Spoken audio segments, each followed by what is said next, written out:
Assalamualaikum guys. Alamak, dia terbang ke sini guys. Memang boleh terbang lah guys. Kosong guys, sebelah sini. Kosong guys, sebelah sini. Dia terbang ke sana. Alamak. Gelap. Dia tak pandai minum ke guys? Tekan tu kalau nak minum.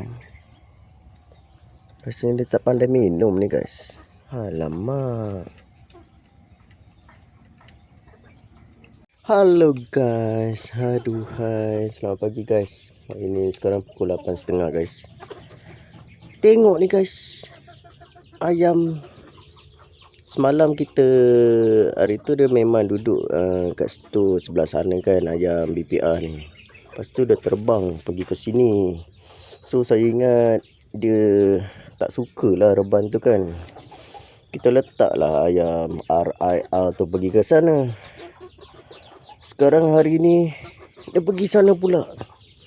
Aduhai, hari tu macam nak gaduh dengan RRI. Sekarang berbaik pula diorang nak pergi berkawan dengan RIR. Aduh guys. Alamak guys. Macam mana ni guys?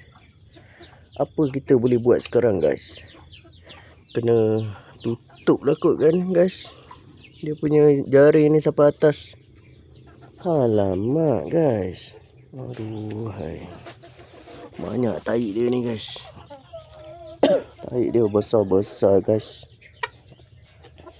Tapi okey lah, tahi dia keringkan guys. Tak cair. Dia dah pandai minum air dekat cawan tu lah guys. Yang dekat yang titik ni, dia tak pandai guys nak minum.